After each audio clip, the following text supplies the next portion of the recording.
doing it. You supposed to be happy you sitting there with Kid L. Why you mad? Rockin' and rolling, the legendary Comic J Will's in the building. How you doing today, man? What's up, man? Good to finally be here. Yes, man. I've been trying to get you on for a minute. We're having like a fit competition right now. Cause I mean, I always like to try to, support black businesses in Detroit, you know what I'm saying?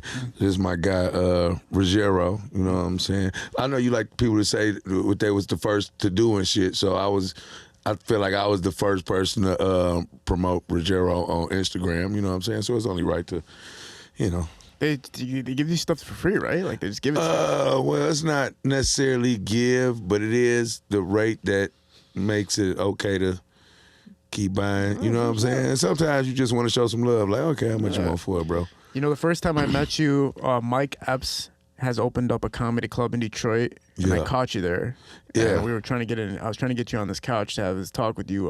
But it was really cool seeing you there, man. It looked like you were like a representative of what it's going to be like in the comic scene in Detroit. Talk about that experience of having this nightclub that Mike Epps has brought to Detroit, and also you kind of being there to, you are representative of Detroit comedy. Yeah, and it's like they have goals to really spotlight Detroit comedians. They want to shoot specials. They want to give people their own night. And, you know what I'm saying? It's not like somebody just coming down and making a comedy club and just bringing a whole bunch of out-of-town people and alienating Detroit comedians, you know what I'm saying? Right. They actually got a comedy club that's going to give Detroit comedians opportunities, you know what I'm saying? So it's dope like that. And Mike actually fuck with the club. Can we cuss on him? Yeah. Oh yeah. Mike fuck with the club. He come down and do shows and all that type of shit. So it's like, it's real, you know what I'm saying? And we don't have too many. We got the Punchline and that's about it. Punchline and Mike Epps doing like the only two comedy clubs we got. Yeah, so I did notice that, right? There's kind of like, not to bring a race type of thing into it, but I did notice that there's like kind of separate sectors, right? Like I see it, like, do you know like David Blaine is, sorry, not David Blaine, did I say David Blaine? Dave Hill is, or do you know who like Brett Mercer is, Mike Stanley, any of these cats? Like they're more on like they would probably be at Mark Ridley's or type shit, yeah, or like Joey's or something like that. Now I do know other comedians, like other than black comedians, not too many, but certain names will ring a bell. But yeah, it's usually like separated. Mark's Comedy Castle, right? It's like it is a big foundation for comedy clubs in Michigan, right? Yeah. But when you talk about like the guests that go on there, I never seen you on there. I don't know if you've been there before. I did Mark Ridley's one time, and it was like after they had a class and all the graduates went back, and I did like a set at the end of that, but I wasn't booked, you know what I'm saying? I just showed up. Like the last person I know that did Mark Ridley's was my boy Josh Adams did that boy and killed it, you know what I'm saying? So that was dope, you know what I'm saying? It was good to see him up there, but man, I mean, I'm sure if I tapped in, you know what I'm saying, we could get a date, but it's just different, you know what I'm saying?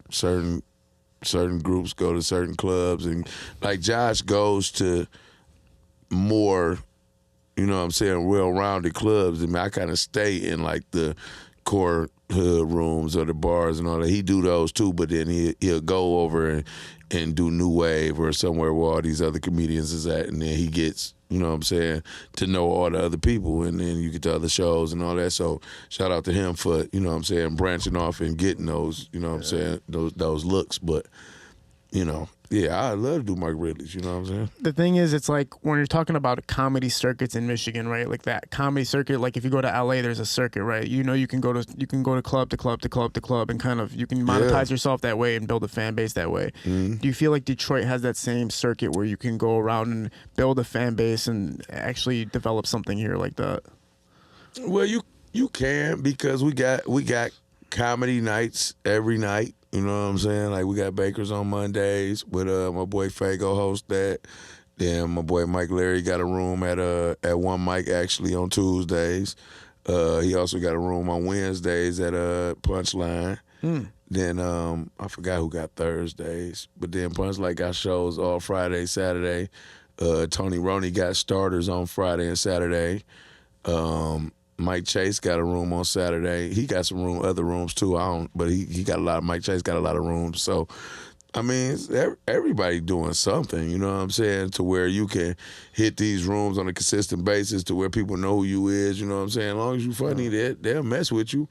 But it's not the same as L.A. and New York because the who's who come out to their comedy shows. So it's like, you might pop up and see like a Nas or something, or Mike Epps might show up at your shit, or Chris Rock might come and do a guest spot, or Eddie Griffin might show up out of nowhere. You know what I'm saying? Or they're rappers and they're actors, and everybody come to just the regular. Like I just did a show in New York, and it was like Troy Ave popped up, and who else was there?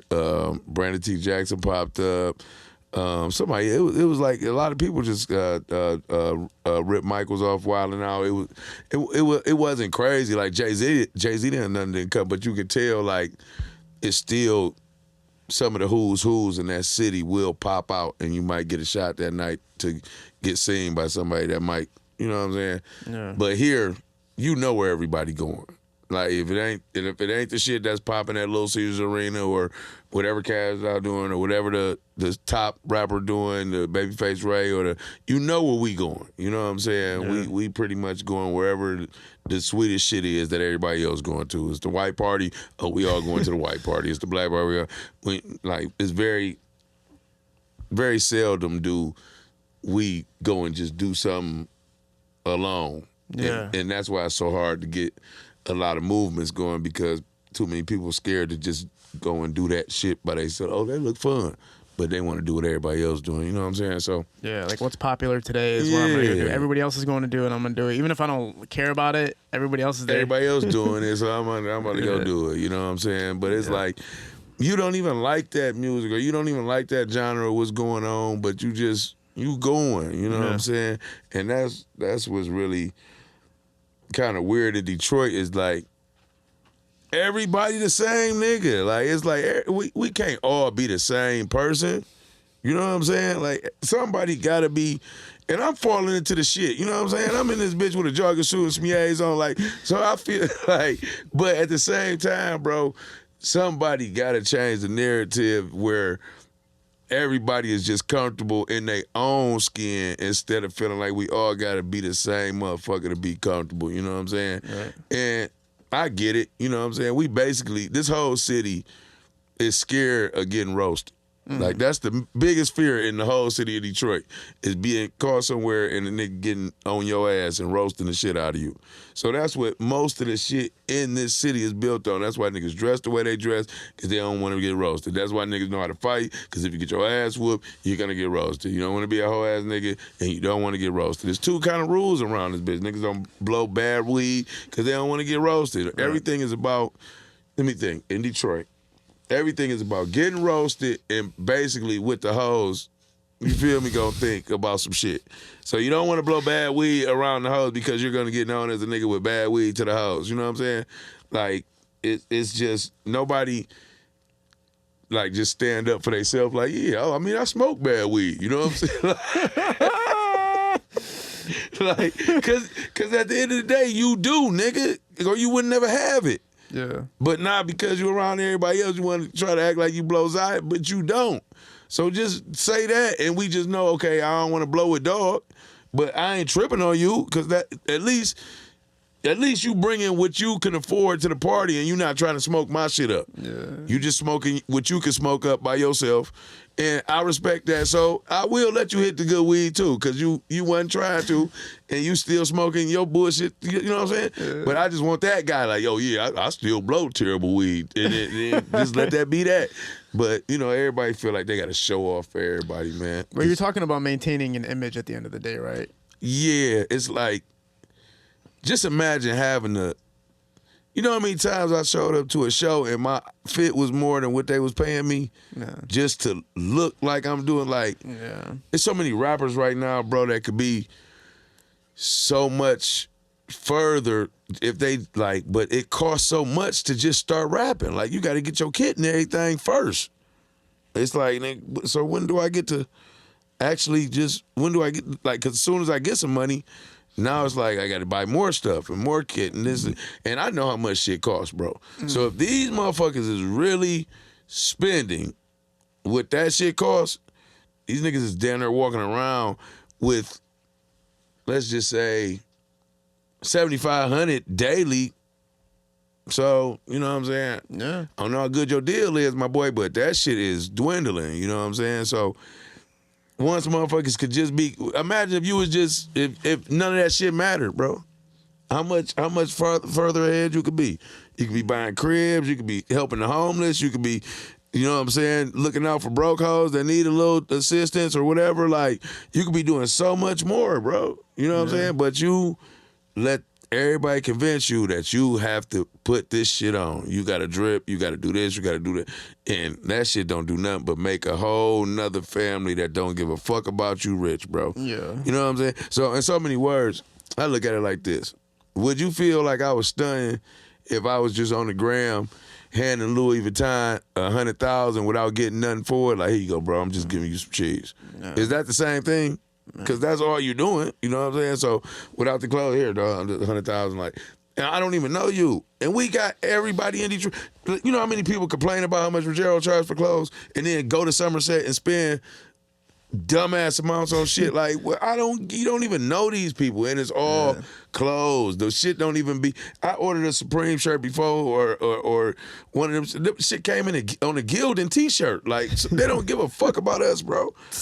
So why would I keep going to the mall and doing this shit, man? And we got our own people making quality clothes, and if they want a couple dollars, do it, because y'all do it anyway. You know what I'm saying? It don't make sense. I don't get it. So No, Detroit's fashion's up right now. Like, we big getting time. it right now. People bro. are giving out clothes just to have it sponsored or whatever, and you're wearing it. You're like, dude, this is like, I was pay $200, $300 for this shirt right here you just gave me right here. So Listen, bro. it competes, man. You know, a lot of things what you're talking about too is people not being aware of conserving your cash, right? Because if you're investing all of that money to look good, and 5 months when you have that downtime where nobody's paying you for features, you might not be having a show. That $50,000 you just spent on all that stuff earlier could have came in handy at that moment, but the devil's advocate to it is if they don't look rich, then people won't listen to them, right? At the end of the day, because if you're rapping about success or you're rapping about money, you're rapping about this lifestyle and you're not showing it, then nobody's going to listen to you anyway. It could be a vision in your mind that you want this lifestyle and that's why you're rapping about it. But to other people, it's like, nah, bro, you're saying you got the Benzes and you're saying you got these girls. Let me see it in the videos, or else I'm not listening to you. And nobody wants to listen to somebody broke. But if you're super, super sweet, you were a super talented rapper like Papa was, you can come out looking homeless and everybody will still listen to your ass. You know what I'm saying? See, my thing is, I just always let people assume what they want to assume. You feel me? So I never told you none of that shit. Like, you might, you might have seen, like. Oh, you so want to bring the ashtray to the center of the couch so it's easier for you? You don't have to bend back and forth. But yeah, so I never. If I don't never tell you that shit, I don't have to show it to you. You know what I'm saying? Now, if you rapping that shit, Sure. you know, but motherfuckers just see me working or see me doing shit and assume shit. And if it's dope, I'll let you run with it. You know what I'm saying? So you might assume I'm eating. You might assume I'm getting paper or whatever. Or whatever you think, whatever you assume to me. If I never told you that, then you can't be mad at me if that's not what it is. You know what I'm saying? Yeah. But a lot of times people assume good things if you doing good shit. You know what I'm saying? Like, the whole okay, so this, you got to realize, bro, I never really looked at your page and your followers to see how much motion you had.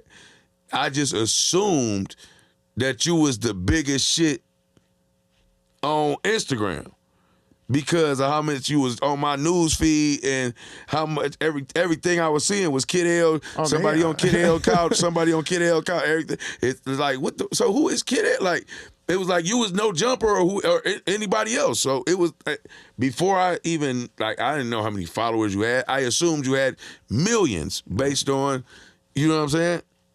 So that's all that really matters. Like, you know what I'm saying? Like, once you get that look, you, like, No, you're right. That's the way that people should do it, right? Like they should be going off of what the content is, not exactly what the appearance of what it is, or falsifying it to be to cater to your city or to cater to what you want people. But that's when it comes all back to maintaining an image, right? Everybody wants to look successful for whatever reason. Like when I was first starting off and I was shooting music videos, my cousin used to be like, "Bro, I got an Escalade for you. You need to start driving the Escalade to Detroit. Make people think you're up." And I used to be like, "Nah, man, I'm not about to do something that I'm not. Like that's not who I am." Type shit.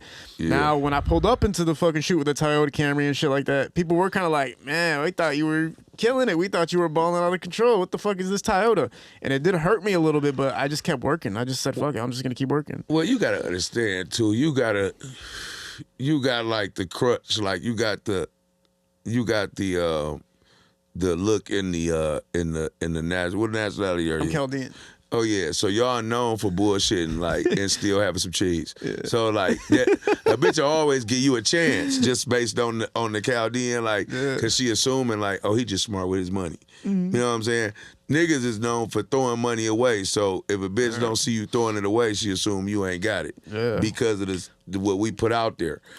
So like you can get away. They always gonna at least see what you got. Like, hold on, let me see where his career better, whatever. And that's the thing. You've been getting off a long time off like the black culture and our interviews and stuff, but we never like got to look into your culture a little bit. Like what? I want to know one thing. Yeah. What are y'all doing with these iPhones, man? Like that we selling them to y'all for the lows, but I feel like y'all sending them over there for like 20,000, 30,000. Like the little iPhone scam. My friend used to do that. Yeah. Yeah. So like, what are y'all like? Why are they so valuable over there? Like overseas? Yeah. Oh, I mean it just some of them don't have access to it, and then obviously you're getting it at a lower rate, and you're not going to be able to sell it to anybody over here because they're stolen and shit. So it's easier to get past fraudulent activity when it's in a different country. Oh. So is it? Why did y'all flood this bitch? Like what was over here that y'all was like we to the D with it? You're talking about like and we going specifically to Dearborn. I think I don't know this for sure. I'm not going to speak too detailed about it, but I'm pretty sure like our parents from back that Iraq, there was a war that broke out like during the Saddam Hussein's run era, like what was going on over there. So my parents fled the country. Right. They came to Michigan because Motor City was, it was Motor City. So it was hot. The industry was booming and everything like that. And then they got here and started working at like, liquor stores and whatever to build their name and build the finances for themselves. And then, they just invested in liquor stores. So you said they started working at them first before they owned them? Oh, hell yeah. My mom worked for like 7 or 8 years at my uncle's liquor store. And then my dad was just working forever at other people's liquor stores. And then one day he decided to team up with another guy and start a liquor store. And the only reason my dad actually made it was because the guy that he started a liquor store with ended up going to prison. So then my dad ended up owning the entire liquor store. Damn. So he was chilling after that, but then even that failed. The liquor store eventually ended up failing. It was on West McNichols. It was called Brand's Party Shop. But even that went under. You know what I'm saying? But that's what happened. They just flew over here. They heard Motor City was hot. That's where the money is at. They came here, realized they have to work their asses off to start something. That's all that happened, really. So if you could explain why is it if we was here first, how is it that y'all got here and got all the gas stations? I think what happened is a lot of people in Iraq were rich. Like, because a lot of the reason people left Iraq was because of Saddam's reign. Like, that's why a lot of people left. It wasn't because they were broke, impoverished. So a lot of them had a lot of money when they left Iraq. Right. Then they took that money and they started off business ventures in Michigan. And then they hired their family to come work at these business ventures. And so they had family connections. They had money already. They already had money circulating. They already had businesses established by the time they had gotten here. Some of them had to work their way up, and some of them already had it. Oh, so most of them, They came in rich. Probably was fucking with gas and oil and found out this was the Motor City, and they bought that shit here? Or yeah, what? Well, most likely what they did was they were like, okay, where's the highest volume of money being circulated? They looked at Detroit, and they were like, okay, we can afford to open up a gas station here or a liquor store here. And for whatever reason in Detroit, it wasn't Like Oh, prevalent. we yeah. was fucked up, and they seen we was fucked up, and they like we can go down there and get shit. I don't think for they the- plotted it like that. I just think they saw that like, there is no gas station here. Let's fucking put a gas station here. There's a lot of circulation happening. We should just open one up here. I'm assuming that's what happened, and they had the money to do it. Like, was there a dude here in Detroit that had like $1 million to $5 million that was willing to open up a gas station in Detroit and protect it and really look out for it and everything like that? So I don't know. Oh, so they didn't see the profit in it really. Maybe they didn't have the money to do it. I have no clue. Maybe they didn't want to do it. I have no clue. Crazy. I don't know. Somebody sleep back there, man. But that's the breakdown of what I think happened. Don't take me for word for You verbatim. you don't know for sure. I watched my family and other people's families around me and what happened to them, and that's how it happened. They just flew here, seen it was hot, they started business, and they took off. You know, I did a movie about y'all culture called Forbidden Fruit a long time ago. Yeah, I know. Oh, you saw it? I didn't watch it, but I know about forbidden fruit. Yeah. That's how I learned this shit. Like it was crazy. Did they give you a different explanation? Well, this movie was more about like how Chaldeans guys like date black girls. It ain't no big deal, but they don't want like black guys dating Chaldean girls. That's retarded. That's stupid. You know what I'm saying? I think Snap Is that a Dogs- thing? I've never heard of it. Look, in our culture, Chaldeans marry Chaldeans. Like that's kind of how it was. And that's pretty much like. So it was a story back in the day. The movie was based on a story about a girl dating this black guy and her family finding out and throwing her into the Detroit River or some shit like that. Yeah. Whatever. But so we did it based on that. But after that, I started talking to a Chaldean girl, and they do got like some little okay, like. So is it true? Like they don't like getting. So they, I don't know. Okay, Just so say it, man. one Chaldean girl told me, "You gotta fuck me in the ass because I gotta still be a virgin when I get married." Yeah, that's a real thing. That's real. Muslims and Middle Easterns and a lot of people, yeah. So if you a freaky Chaldean girl, your booty hole blew out. Facts. That's wild. It's no game, son. It's no game. Oh shit, that's crazy, B. I think Snapdog just told me on his podcast he dates a Chaldean girl. You know, so like it's wide out in the open, you know what I'm saying? I feel bad because a lot of girls that I was dating were Chaldeans and they tried to marry, people from a black culture, Detroit guys, and their families would be totally opposed to it. But you got to realize with the Middle Eastern culture, they're opposed to anybody that's not marrying from the same race. I had a cousin that married somebody who was like Puerto Rican, and everybody freaked the fuck out. So it's not really like a black or white or this or that. It's more just like, Chaldeans with Chaldeans. Oh, period. Yeah. So That's pretty much how the game goes. So how do your family feel about your crush on Cash Doll? My mom, oh my God. I have footage of this. I never wanted to bring up, I'm kind of glad you brought that up. One time, my mom came to see me, and I had a picture of Cash Doll on my printer. And she saw it, and she's like, why didn't you tell me you have a girlfriend? And I kind of just like started laughing about it, like letting it go. I was like, yeah, you know what I'm saying? Like, that's my girl. She believed it for like 3-4 days. My dad was calling me. He's like, when are we going to meet her? I'm like, you motherfuckers really think I'm dating this hot ass girl right now? Come on, man. Oh, so they was with it. Yeah, they were cool about it, but they were like, what? She looks like, way more mature than you and everything. I was like, oh, shit. Like, So is it like, do they care about celebrity in your culture? Like, as long as she makes the family, is it more about, do they care if her celebrity makes the family look good? Or no, they didn't know she was a celebrity. They just seen her picture and they assumed it was my girlfriend already. So she didn't. My mom didn't care. My mom is 100% like, she's like me. Modernized. We're spiritual. Like we don't look at race really. You know what I'm saying? We don't really pay attention to that. My dad's more old school, where it's like, date Chaldeans. Like that's kind of how his mentality is. You know what I'm saying? So Chaldean is just a Christian Muslim, right? Christian Iraqi. We're not Muslim. Okay. Yeah. Christian, not right. Yeah, Muslims a little bit different. All right. But the Chaldeans and the Detroit and Chaldeans, it's like a good combination of something. Do you like Chaldeans? You a fan of The like women? Yeah, you like the women. I'm sure you like the women. No, I got a lot of Chaldean homeboys. Like y'all culture dope. Like y'all bought a lot of shit. Like you gotta understand, we fuck with y'all. Yeah. Cause y'all definitely. You gotta understand. Anytime somebody say they got a Chaldean plug, that nigga got some shit. Like, you know what I'm saying? Like it ain't for nothing light. If somebody say they got a Chaldean plug, either you trying to getting a Lambo and your credit terrible and they know how to do that, or you know what I'm saying? Like the shit is that y'all race let people in on. It's like y'all jury game and all. Like that's what I'm trying to figure out. Like, how are y'all just? Did these people just bring y'all culture here, and it just looks so much easier because y'all were already doing it and y'all just bought it here, or did everybody migrate here and figure out some shit to do? I don't think they came ground zero. I think a lot of them came with money and they just built businesses. I think that's what happened. Because that's what I seen from my family. Like I said, my uncle came in here with money and then he gave opportunities to the family around him, and then they built throughout time, which I think is a lot of people did.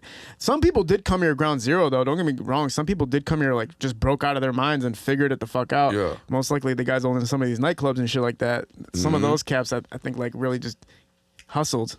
You know what I'm saying? Do y'all take? You know, there's such thing as a Chaldean mafia, right? That's what I was about to ask. Yeah. So do y'all take like?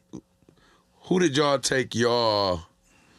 I guess ridicule from, like how they would say black people had to take it from white people, were like we were slaves and shit like that. Was anybody on y'all head like fucking with y'all like that? Like, yeah. Well, yeah, I mean, you got to remember, like, Saddam's reign was basically like, if you were a rebellion, you got killed. My uncle lost all of his friends. Saddam murdered his whole family. You know what I'm saying? So there's like that type of oppression happening. And then obviously when our families came to America, there was a lot of, it was a lot of racism basically in the Middle Eastern, and especially the Saddam's era. And then obviously 9/11 happened. Bro, we were fucking getting ripped, son. I was walking to liquor stores and everybody was just like, bro, you are fucking a terrorist. I'm like, this is crazy, son. Like, what really do? I remember that. I ain't gonna lie. I remember that shit. Every one of y'all niggas was scary as shit for a minute. Like, whoa, hold on, what dog on? Like, but like. TSA was fucking us up, man. TSA like, was even on without our the shit on, just Rego. Nah, man, look, he was like, oh, what's your name? Me and my boy tried to, you know when you go to the Canadian border and when if you accidentally turn into the Canadian border in Detroit, I don't know if you know that one spot. It's like you turn and then you can't go back. Like you got to go through the. Oh yeah. You got to keep going through. Hell yeah, bro. My boy's name was Daniel Wakaz. He had a beard in his ID. They fucking ripped us out the car, ripped the seats open. They're fucking out my car. I'm like, bro, what the fuck? Like, I was like, we just wanted to turn around. We didn't even want to cross. We made a mistake turning in here. But the racism was just on such a high level. I'm never going to compare that to what's happening in Detroit. But I'm just saying, like, as far as feeling it, that was like the most I've ever felt it. Yeah, it's crazy. You know what I'm saying? So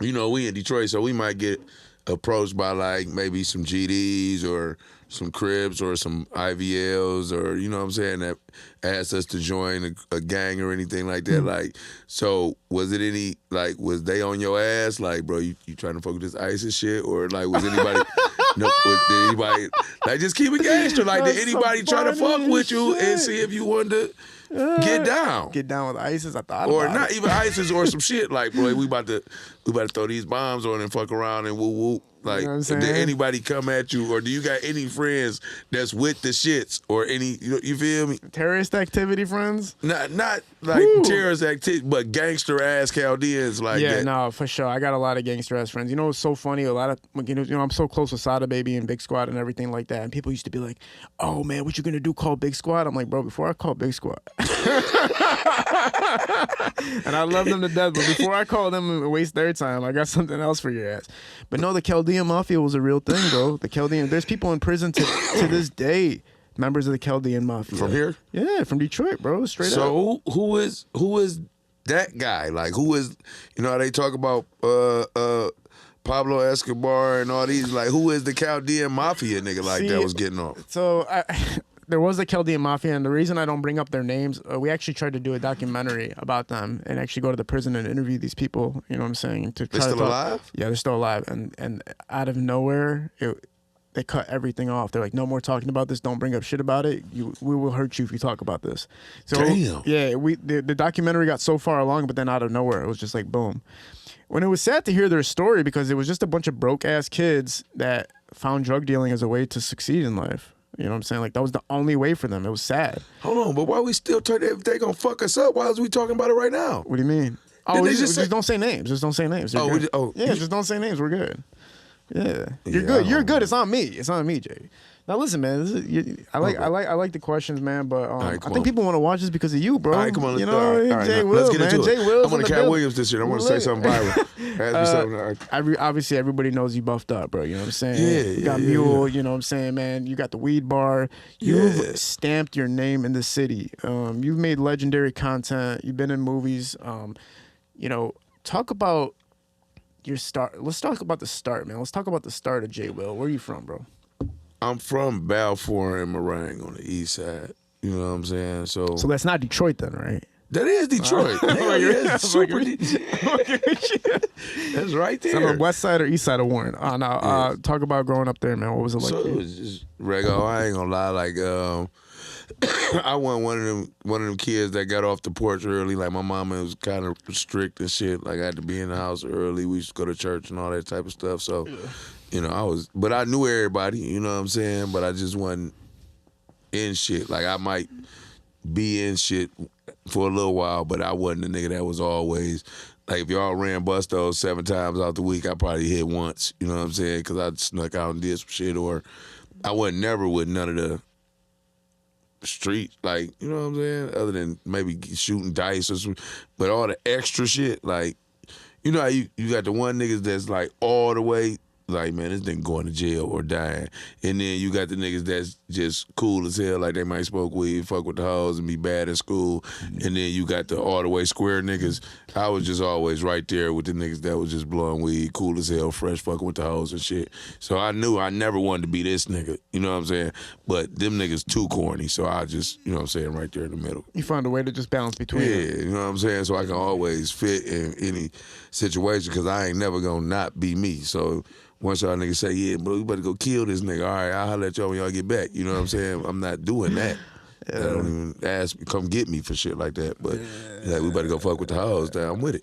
Yeah, that's kind of like Boys in the Hood type shit, right? Yeah, I'm Trey. Yeah. But I'm never even in the whip. You ain't even got to let me out.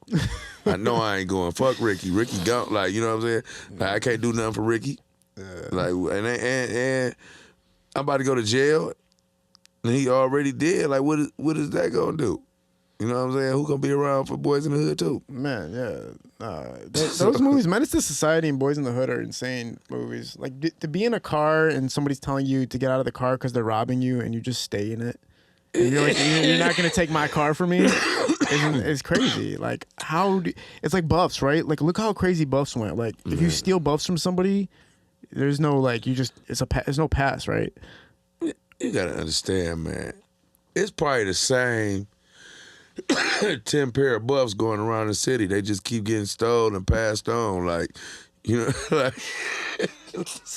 like these, like, I'm telling you, man, I thought it was over with, man. I didn't even know they were still stealing buffs, but they still doing this shit, bro. Like, I got it was a group, I know an actual group of Cardi thieves. Like, that's what they are. Like, they practice doing this shit. Like, they got mannequins set up in the basement, and they put buffs on their nose and run by and snatch them off the mannequin, just like, and work on their Buffy stealing skills and shit. Like this shit is still a thing. So it's like, at the end of the day, we made the movie, right, because we knew, like, this is the culture of Detroit. You know what I'm saying?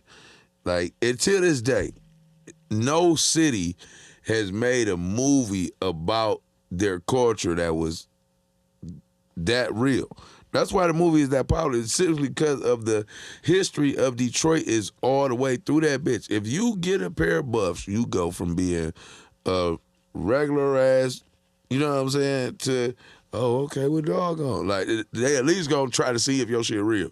You know what I'm saying? Like, a bitch gonna at least hang with you for a minute to see if you got the shit that go along with the glasses, you know what I'm saying? Yeah. Now, after a while, she come like, oh, this nigga shit probably fake because he's fucked up. But, yeah, you know. it's like having a blue check mark, right?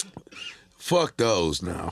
I'm saying, like, that's but it's like that. They at least go see, like, do he deserve? Like, I could get a fake one now, but the only reason I wouldn't do it because your real name be on there. Yeah. So they know you ain't get it from Instagram. So I'm still waiting on Instagram to give you my shit.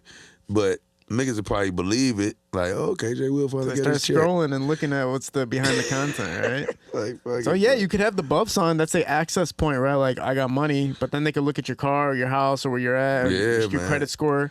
That's why I ain't gonna lie. I usually try to like get the bitch early on in the club so I could be gone.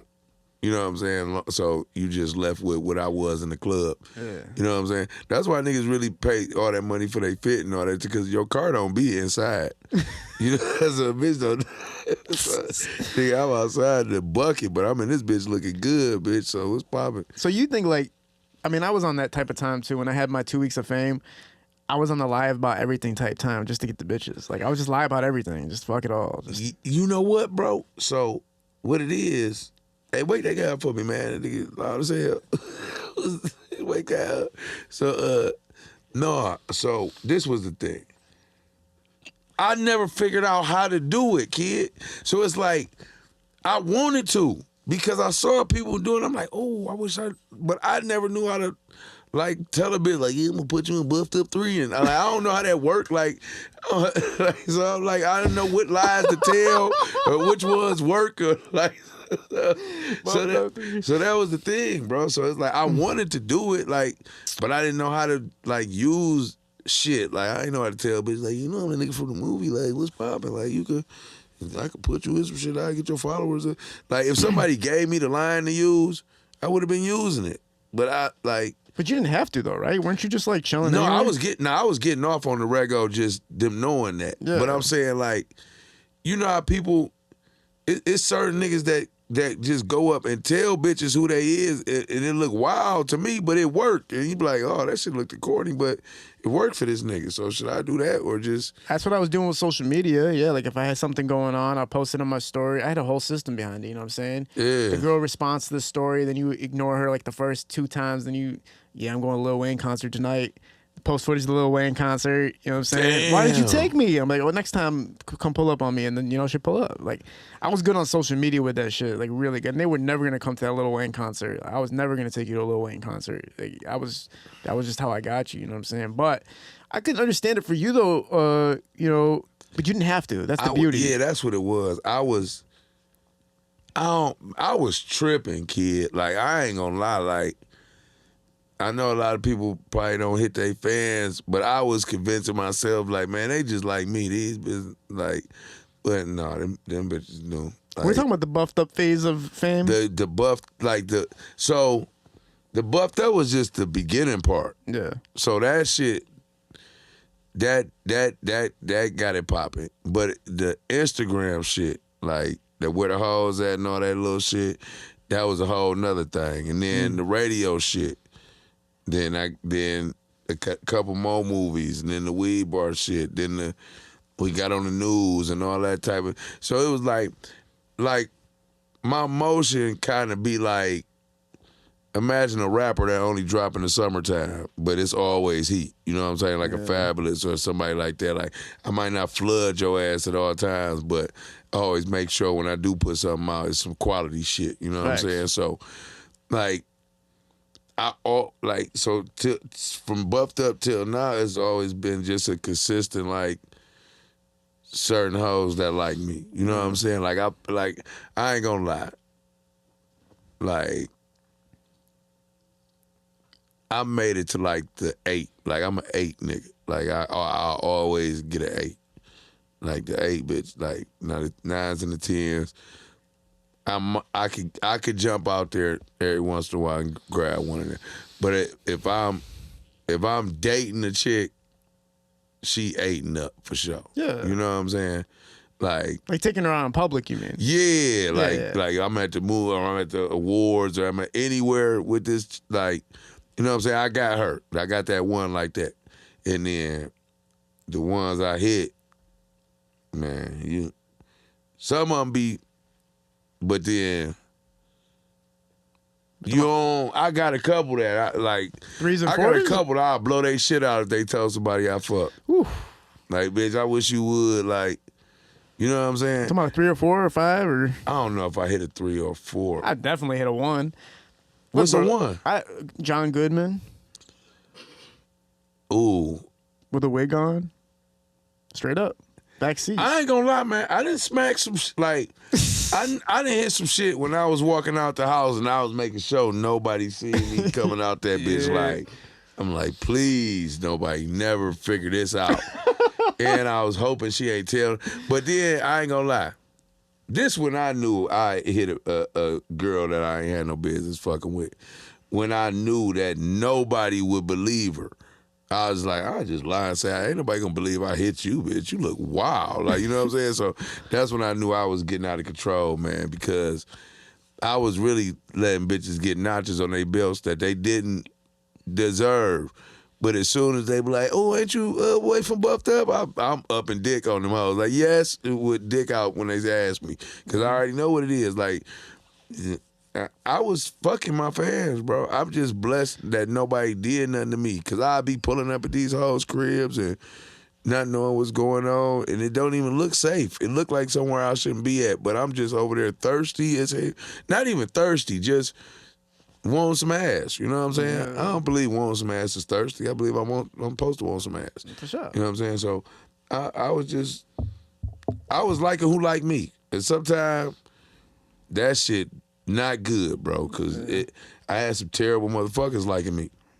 But, you know, I still... Yeah, because when you leave that night, you still feel the same before you got there, kind of, right? Oh, man. It's like, you damn, feel worse. You feel... worse, right? Yeah. Like, you like, I done got up a couple times, like, man, you better than this, man. Like, I'm giving myself a pep talk. Like, I'm looking at the bitch like, man, what if you have to live over here? Like, you don't want to stay here, man. Get out of here. Like, do anything other than be over here. Like, I was at this one girl house, and, like, she had kids. I don't like girls that let you meet their kids right away. Yeah. You know what I'm saying? And she was she was sending me to the store with her kids and shit. This the first day I'm over there. Like, can you take them to these niggas don't even know my name. They at the store calling me man and shit. Man, can we get some chips and shit? Like, you don't even know me. So it's like you be over there and you like, I'm gonna hit this shit, but this is you wild for living like this. Whew. But I'm a smack, but I'm not coming back.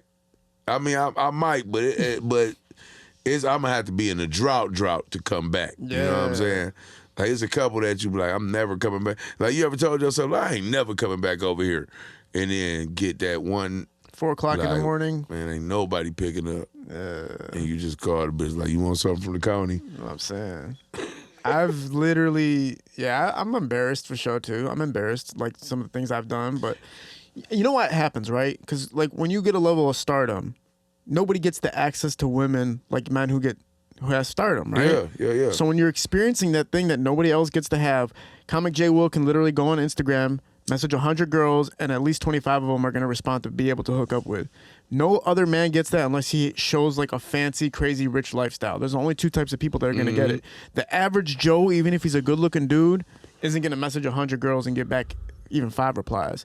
So when you have that access and the ability to smash all these girls, of course you're going to do it. And I haven't done that yet. Like, you just put me up on some shit. Message 100 girls? Yeah, I'm doing that tonight. Oh, that's the play. Yeah, that's what I used to do. So you just playing the law of averages on that bitch. Monday night, I would message 100 girls. Throughout the week, they would be responding. You set up the hotel, meet them there. What messages you sending? Like, it's automatic? Like, they... I had the best opening line. It was hola.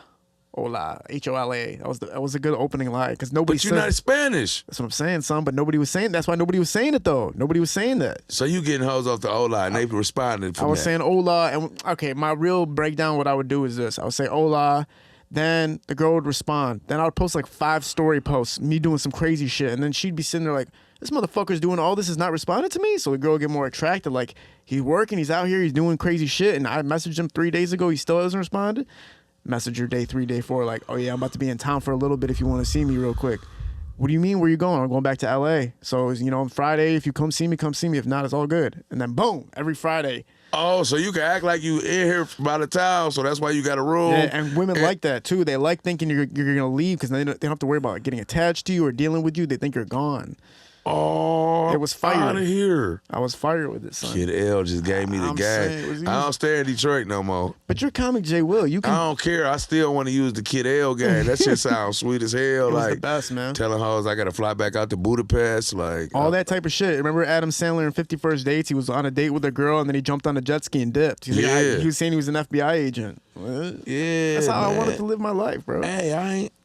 You giving out a lot of game, kid. You feel me, man? And I feel like it works too, because it's not like they gonna not fuck with us because we doing it. Like they still gonna want to fuck with us anyway.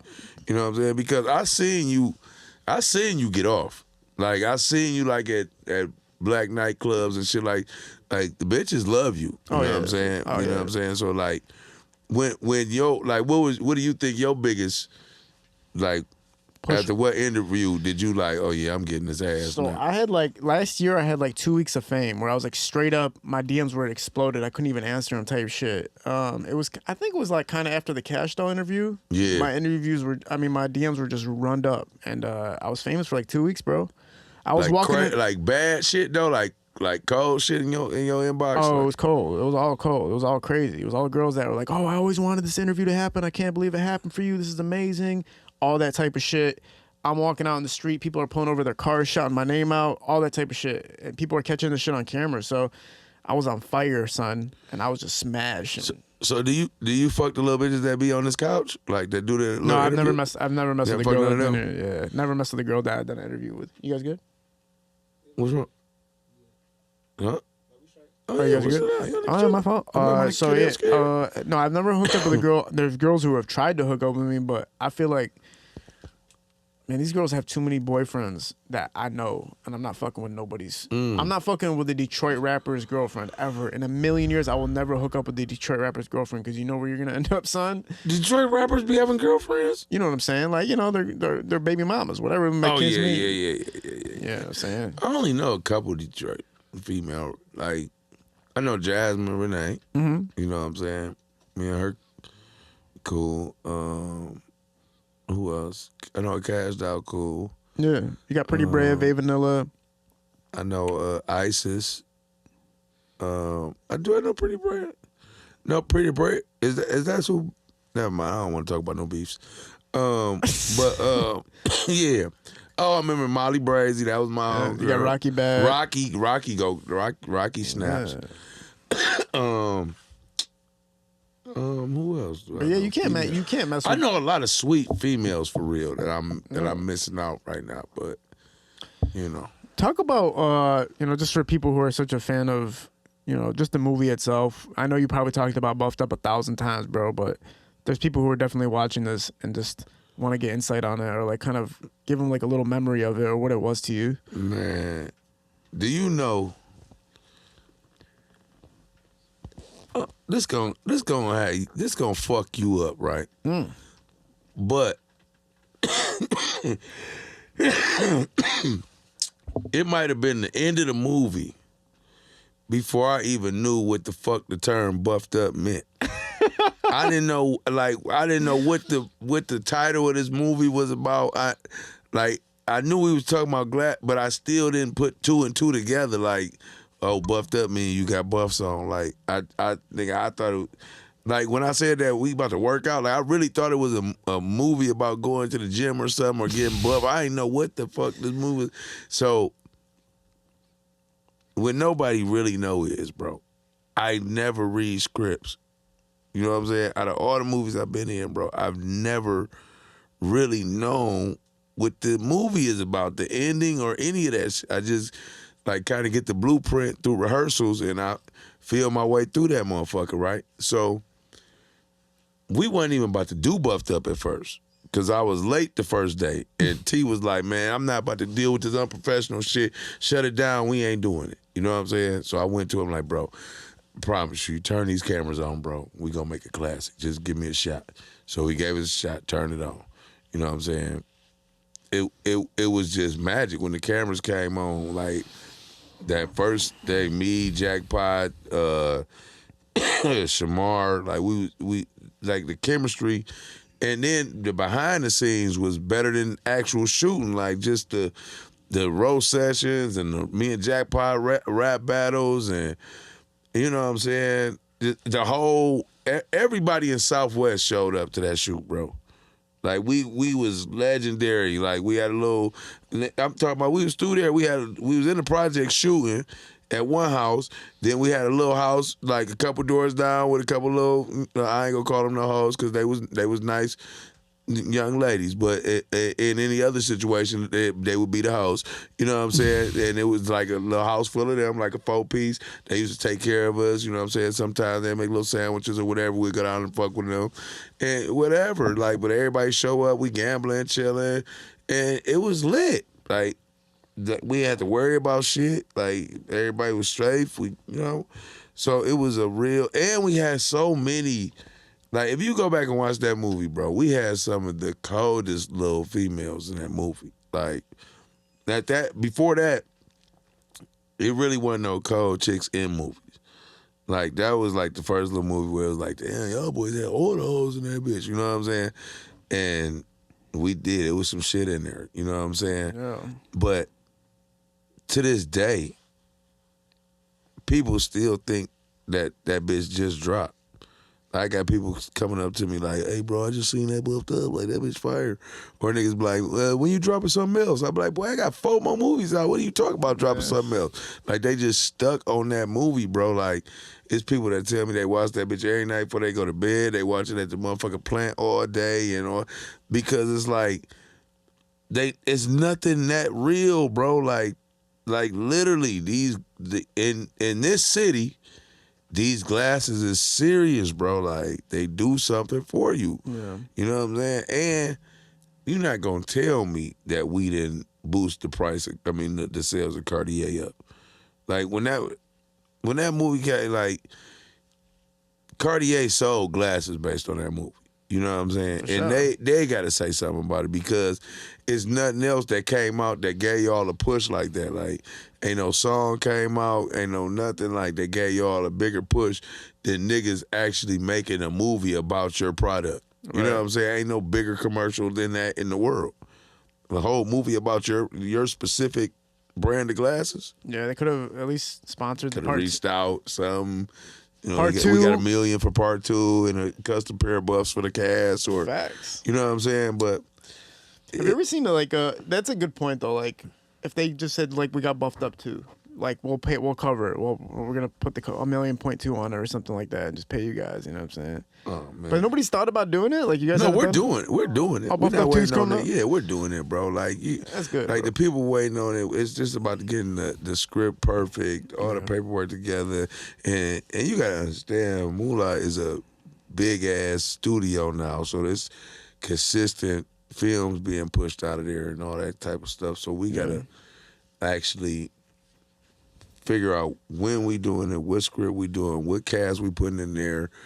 You know what I'm saying? The cameos, and we just want to make sure that this gonna be a good follow-up to the original, because if we flop that, you feel me? Like, that's a big flop, because the city waiting on it so hard. So if we don't do that the right way, it's all bad. You know what I'm saying? Yeah, it's like Good Burger too, right? Like, you fucked Oh that up. God, yeah, we definitely not good burgering it, bro. Yeah, fuck Like, that shit. we not. That was horrific, man. When we come back, it's gonna be crazy, bro. Wow. Trust me. When Buffed Up 2 drop, it's gonna be one of the movies like that the city been waiting on. That's the thing about Friday. Like, the first Friday, it wasn't technically, it was the best for what it was, but then part 2 somehow was something completely different. But still, like, you don't go, which one's better than which? They're just different identities, right? Because Mike Epps was able to carry on Chris Tucker. some shit that you never thought was gonna be able to be done. Yeah. Like, that was probably the scariest. So imagine, in so many words, it's just like this.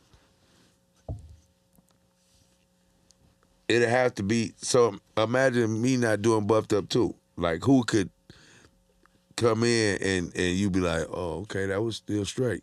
Jack Funny. And that you have to be somebody like, you know That what I'm saying? level, like- Somebody that, you see how Mike Epps came in at the Chris Tucker, and you would have to really seek and find, you know what I'm saying, that got like, it would have to be somebody like Jack, I'm just thinking about the people Well, that's cold it like could that. only be Jack Funny or Haha Davis. Like that's Them both my guys. Yeah, Them I don't both think my guys. Like no disrespect to the other comedians, but I don't think you can name anybody. Just like only Mike Epps could have replaced Chris Tucker. Yeah, you feel me? It's not like anybody else. There's only like 2 people that could possibly do it. And that's what I'm looking at. That's what I'm saying. Yeah. That's why Mike Epps is still one of my favorite comedians because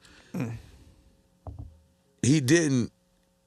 To me, he didn't carry on a franchise as much as he made his own. Wow. You know what I'm saying? So I always do Friday and then next Friday on. Like I don't put them all together. Yeah. I make Friday is all by itself because Chris Tucker's Friday, and then it's Craig and Day Day. Exactly. You know what I'm saying? Craig and Day Day are bigger than Craig and Smokey. Yeah. You know what I'm saying? To me, like when you In this generation, for sure. ask a kid, like any kid right now, they know Craig and Day Day. Yeah. You know what I'm saying? My son grew up on Craig and Day Day. He don't really know Smokey like that.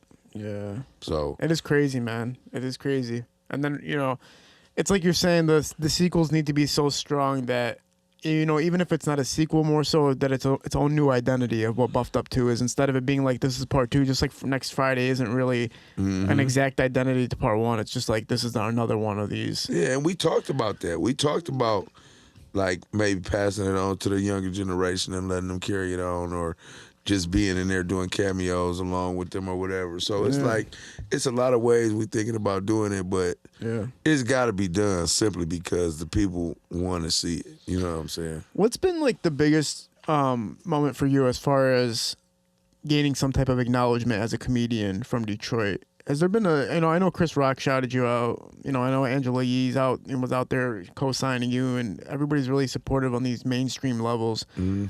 But has anything stood out to you further than that, where it's like, damn, my career really took me to the point where I'm getting this acknowledgement?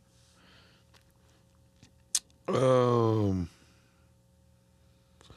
mean, I ain't gonna lie. When I did my stand-up special and saw that it had like 1.5 million views, that fucked me up. Because just imagine asking yourself, like, where the fuck did this come from? Like I literally, like, I ain't gonna say that it wasn't good, but I just didn't know that many people got to it. You know what I'm saying? So I still don't know where that push or whatever came, because every other special on this network is at like 7,000 views, 10,000 views, 8,000 views, like, and then you see mine, and it's like.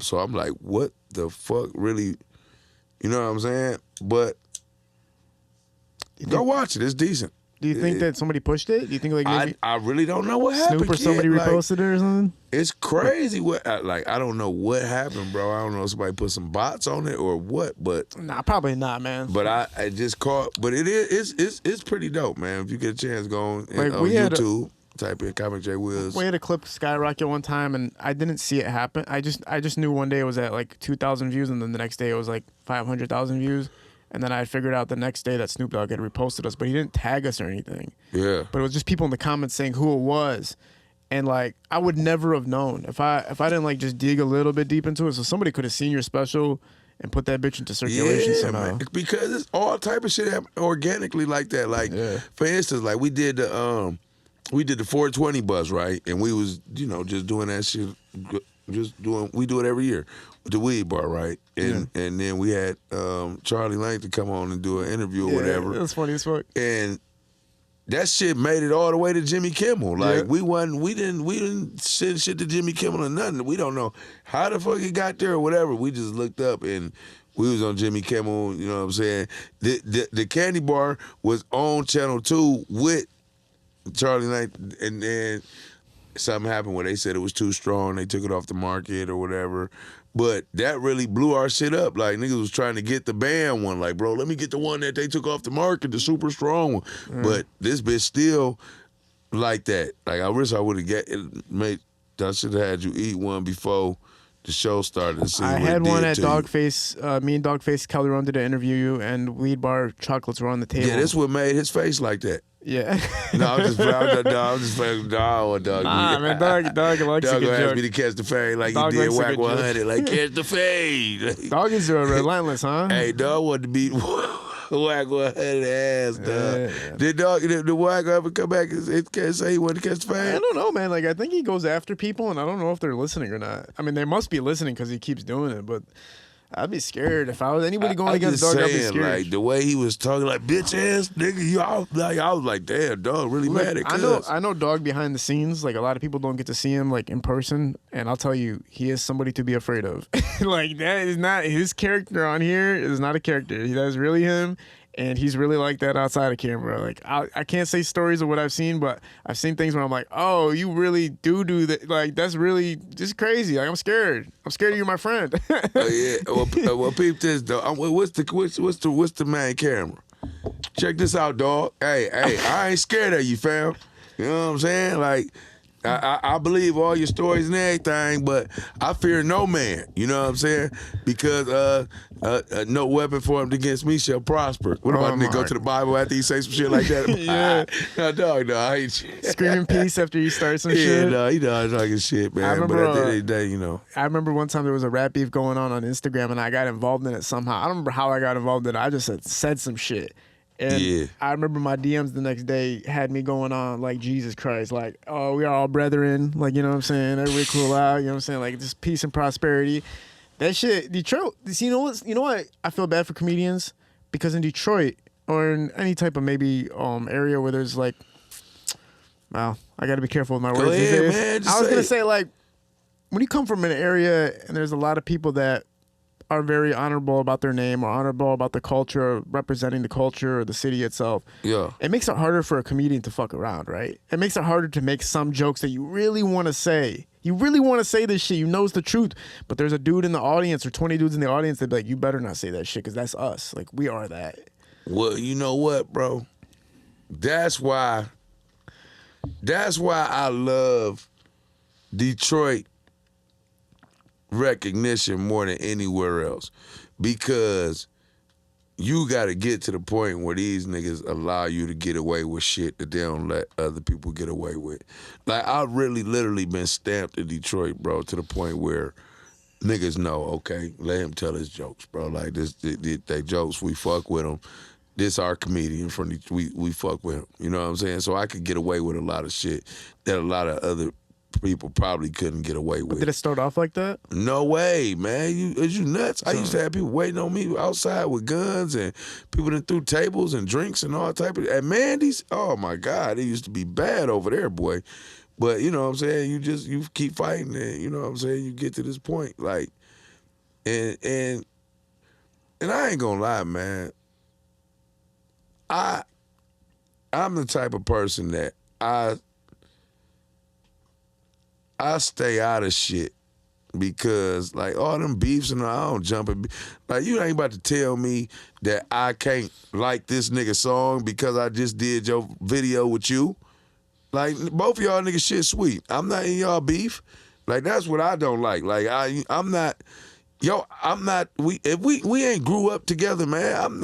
We ain't, just because I was at your party or we was at nothing. Like, so I'm not in that beef with you. Like, until I sign up and say I'm with your team, just because we did a project together, no, you're not about to. No way. That's not how I'm playing it, bro. Like, I fuck with everybody in Detroit. I don't have a beef with nobody. You know what I noticed a lot when I deal with a lot of Detroit artists? They'll say, like, they're locked in with somebody, and then I'll go talk to that person they said they were locked in with, and that person will be like, man, I sent them a message on Instagram, bro. Like, you know, people are taking Instagram messages as we're locked in now. It's like, nah, man, conversations are not, doesn't mean, a project doesn't mean you're locked in. An Instagram message doesn't mean you're locked in. Because we did business or because we shook hands one time doesn't mean we're locked in. Mm-hmm. It just means that, like, I appreciate you, I respect you, and if there's anything I can find you to work with me in, I'll hit you up. Yeah, but come on, how many people we've talked to, bro, that we don't talk to? Like, And then a lot of people assume you know them, and all. There's too many people in the world. Like, I can't keep acting like I know people no more, bro. This shit is getting annoying. So all that tap in, lock in, and all that. Like, nigga, when is my birthday, bro? Like, you don't even you don't know me. Like, stop. So I'm not doing that.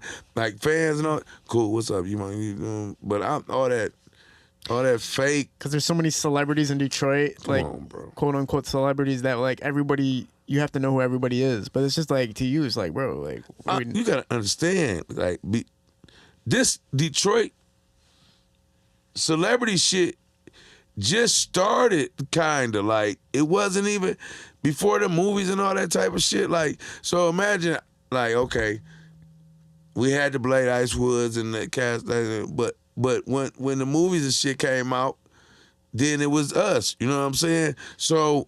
Buffed Up is like 10 years old, man. So it's like, I've been here just watching, I seen all the facets of all this shit. So it's like, all right, cool. You know what I'm saying?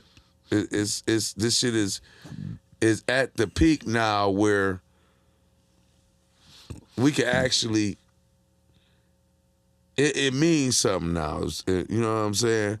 Before it didn't mean shit to like we love Blade, but we had to make the world love Blade. But now, the world loves Skilla Baby. Yeah. You know what I'm saying? Without us even telling you shit. You know what I'm saying? Like, the world loved Blade based on us loving Blade, but the world loves Skilla Baby based on they love Skilla Baby. You know what I'm saying? Yeah. They love Vez. They love Casdot. They love these people based on.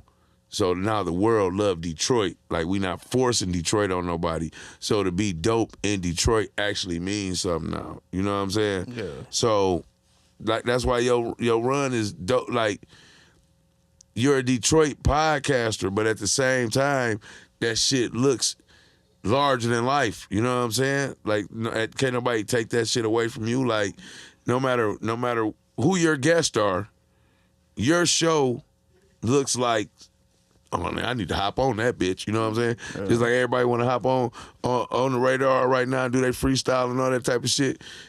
Your shit look like that shit to do. Like, you know what I'm saying? You see Sato on here, you see Skilla, you see you're like, oh, let me get on it. Now, you do have some random people. You be like, who was that? Like, what have they done?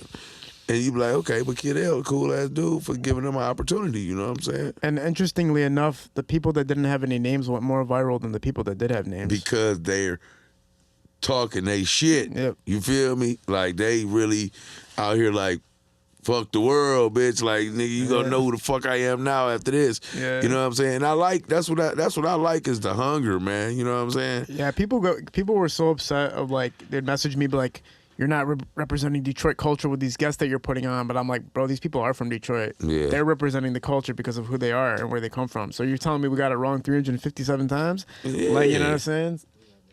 You can't cut in front of the whole thing, no? No, he's good. He's good. Oh, damn. All right. No, you're good. You're good. Y'all go? All right, shout out to my man Uzi, man. 93 Boys, man. Just dropped off a couple packs for me. Oh, for sure. Real good guy, man. Appreciate you, know fellas. what I'm saying? Back on it? One thing I was going to talk to you about, too, is, the Weed Bar, man. Huge podcast. You know what I'm saying? You guys are dominating, getting heavy set guests, people that nobody can get, people you can't even pay to get on. Yeah. Is that due, the Weed Bar itself, or do you feel like you and Jackpot the Juice developed something where people felt comfortable enough to come on like that? It's a full dynamic. So it's like me and Jackpot are staples in the city for a long time, you know what I'm saying? So we had connections with these people, and they do feel comfortable coming to do the interviews with us. And then our partners in the back end that we have also have relationships with these people, you know what I'm saying? And it's just it's a conglomerate thing at the end of the day. Like, everything comes together, and, it is what it is. But we, like, literally anybody that popped from Detroit in these last couple years, we had them on there before that. Like, it was a run. Like, we had 4-2, Vezo, Peasy, Babyface Ray, GT, F&B DZ, Skilla Baby, Dame Dot, Cash Down, Baby Money. You're naming like literally the top industry artists from Detroit. Like, Yeah, you guys. We had to like it was crazy, bro. It wasn't nobody that didn't do the show, and then we jumped out and got Too Short and Black Ink, and like we got like, and then the season 7 about to be crazy. You know what I'm saying? So it's like the culture really, like imagine the the culture bringing you in that didn't even realize they needed you there. You know what I'm saying? So it was like we tapped in. We wasn't tapping into the rap culture as much as we was tapping into the weed culture that connected to rap. Yeah. You know what I'm saying? So we was really bringing on rappers and testing weed and really fucking with the weed, but you know what I'm saying? Of course, rap and weed go right next to each other, so they love smoking, they testing the weed out with it. Like the best one was the Drago and Benzino one because they really get high as hell, so they have fun like a mother. They putting the gas mask on and all that type of shit. So it's like we doing that, and then we branching out. We had the Weed Bar Awards. That was crazy, where we was giving out different awards to dispensaries and rappers of the year and actors and all that type of shit. So that was dope. So we coming back with that. We got the 420 bus tour. We in New York now in dispensaries, Chicago. We doing Weed Bar Broad, where we gonna go to like Africa and all type of different like the shit is like becoming like, imagine damn near working for BET or so, like imagine like you AJ and Free, but you know what I'm saying, BET is taking you on great trips and putting you in good accommodations and making sure you straight, you eating good, you meeting all type of crazy people. So it's like the Weed Bar is like, I'm a partner, but at the same time, I'm also working for my own company. So it's like, it's a crazy experience, bro. And we've been consistent for like damn near 7 straight seasons. We ain't fell off yet. Like, and we all, you know what I'm saying, in house for real. You know what I'm saying? It's us and. You know, we got people that we fuck with hard, like Goo Rock for sure. This our brother, like, you know what I'm saying? That's why I brought him on. Shout out Flo. So Flo always, you know what I'm saying? You gonna see him everywhere because he one of the craziest marketing, hard-working guys in weed. Like, you gonna see Goo Rock somewhere. This is gonna make your dick grow 5 inches type shit. Come on, man. He gonna tell you anything.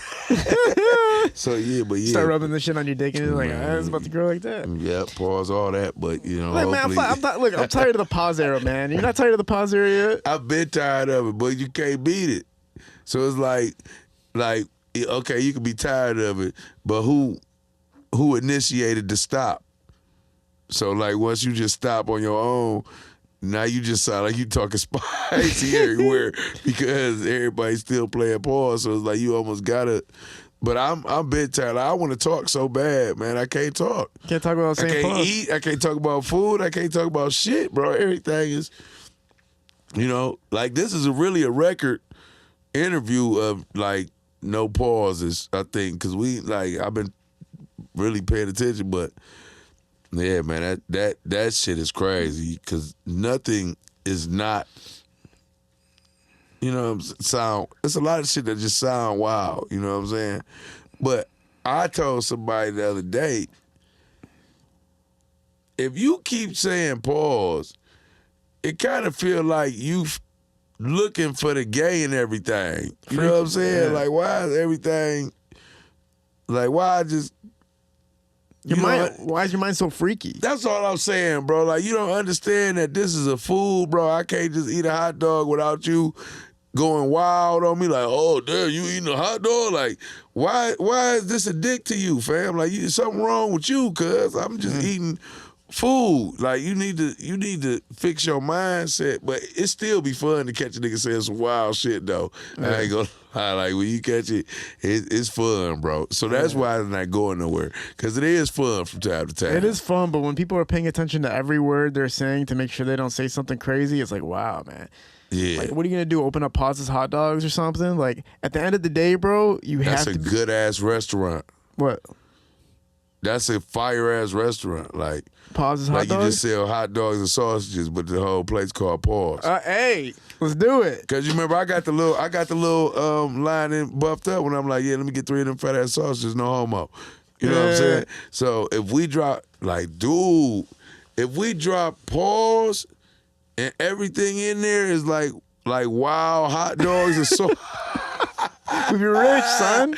We'll get rich as hell, dude. Yeah, I'm down. Shit. Open it. Look, I'm down to do it with you, man. Damn, like we gotta call everything. Gotta be wild though, like the 9.5 or like. Yeah. Pause. Everything ends with pause. That's a good ass idea, son. 9.5 pause. What's as far as mainstream's concerned? Did you? And I know like Haha and Jackpot. Obviously you guys all have a relationship with Kevin Hart, right? What were you? I never met Kev. So so you were close. You're close with Jackpot though, like so. Yeah, Jackpot, my brother. How did what? Yeah, I didn't really see pictures of you like behind the scenes on any of that type of stuff. But like, how's their relationships there, but not like on your end as far as that mainstream level? Well, see, with Jackpot, it's like Jackpot really just used to come to my shows. Like I didn't know Jackpot. He just used to come to my comedy show. He and like my comedy. And then we eventually met each other and was cool as hell. And then that shit just organically ended up being what it is. And you know what I'm saying? We just ended up being brothers from there on. Like we've been knowing each other about maybe 12 years now. But as far as the mainstream shit, like I really just don't leave the city enough probably. Like, you know what I'm saying? But niggas know me. Yeah. You know what I'm saying? Like, I opened up for Chris Rock, opened up for Katt Williams, Gary Owens, like the 85 South Show, like, and then everybody that come to Punchline, you know what I'm saying, know me from going up there and all that. So my name is good, and in a lot of arenas, it's just I haven't been out. That's what you know. Why it trips me out? It's because like, okay, I see Katt Williams, right? He's one of my favorite comedians of all time. But when I seen like the guests opening up for her, I've been to 3 of his shows. The guests that open up for him are rarely ever from Detroit. It's always like somebody outside. I'm like, why isn't Comic J Will up here? Why isn't Haha up here? Why isn't Jack up here? Why isn't Jackpot the Juice up here? Like, and I'm gonna tell you, man. For one, we not getting to the promoter that's bringing the shows here, or they're not valuing us, or not seeing us as being somebody that can sell tickets, or it's you know how Trick Trick made a no-fly zone for the rappers? Like it's nothing set in place for the comedians to where if you do a comedy show in Detroit, it got to be a Detroit comedian on there. You know what I'm saying? Yeah. I think one of your friends came back or something like that. Was there? Oh, it might be sitting up for promoters hitting you guys up. So yeah, that's like I still don't get that, man. I don't. It's about getting to the promoters, man. And these promoters, you got to be fish grease for them to fuck with you. Like right now, Jack probably get a lot of calls for shit like that's because he's hot as fish grease right now. You know what I'm saying? With me, I'ma charge you to come open up for that show, and you gonna feel like it's already sold. So giving me what I'm asking you to pay me might feel like, you know what I'm saying, because you don't feel like I sold no tickets. You know what I'm saying? Because I mean, even though I probably will add to the show, you never like when you put me on the show. Yeah, it's a lot of people from Detroit. I'm like, oh yeah, Jay Will on that mother. Like if you like put it this way, if you saw me on that We Them Ones card, it's a lot of people in Detroit coming in that bitch just because them niggas finally gave me a shot. Like they might come and see DC and all them, but it's a lot of motherfuckers like, oh no, I'm gonna get Jay Will on that bitch. You know what I'm saying? Yeah. So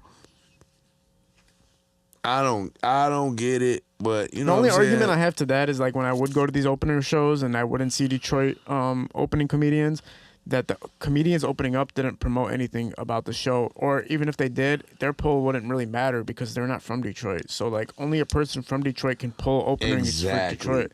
And when I'm watching these openers, you know what they're doing? Crowd control, because their jokes don't resonate with Detroit. So they're singing songs, or they're doing just like weird rip-off jokes, or they're just talking about coochies and dicks all day. Like, it's like, bro, if you just had somebody from Detroit do this, everybody would be laughing right now. What? There was one girl that opened up for Katt that her cheering and clapping was a part of her soundtrack.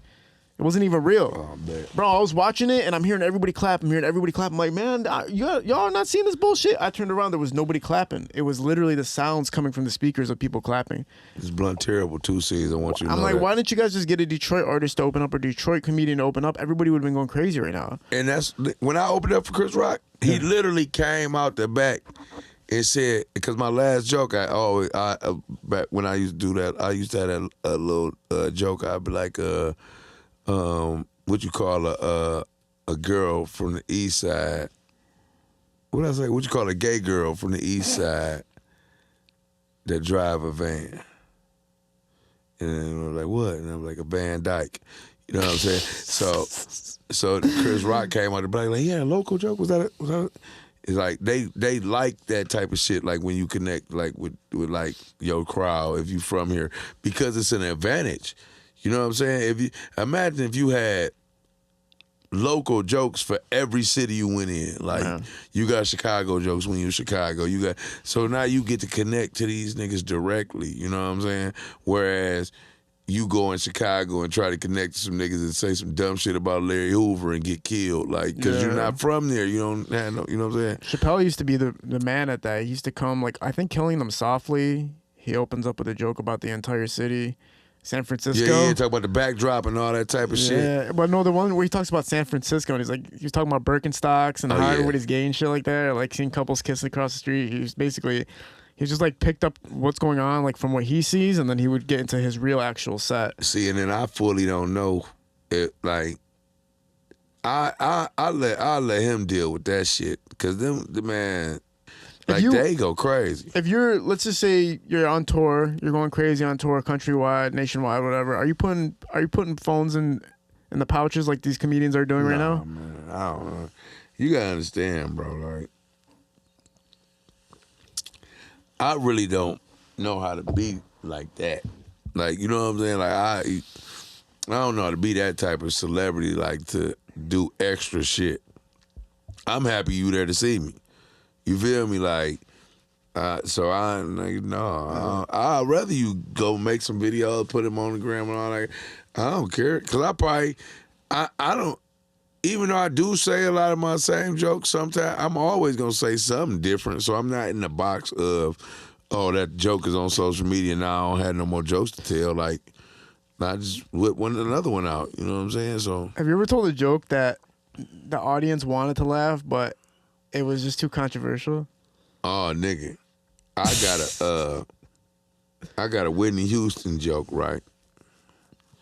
And the bad thing was, I wrote this motherfucker the day she died. Like, and I don't know how to stop the comment. So, okay, I got this joke where I said, like, I asked the audience, like, y'all see Whitney Houston funeral? And they be like, yeah.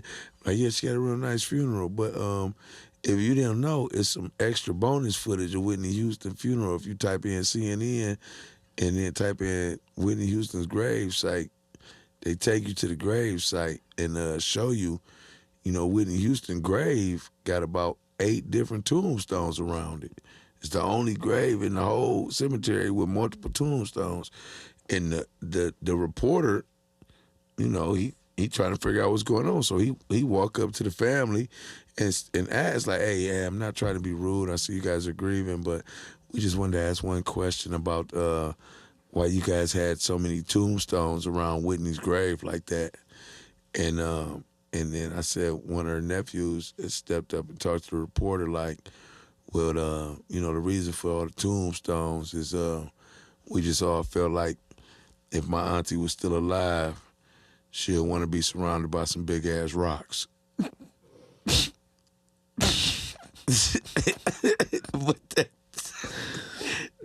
there's a lot of Whitney Houston fans that didn't like the timing that. But I thought that shit was creative as hell. Like, it's legendary. Big ass rocks around her, like, but But the timing of it was like making it's one of them jokes that works certain places. Like, if you do it like with a bunch of older people, they like, oh, hold on. But young people, like, they like that know her, that I got a lot of wild. Like I got jokes about slow people. I got jokes about midgets. I got shit that'll always make you.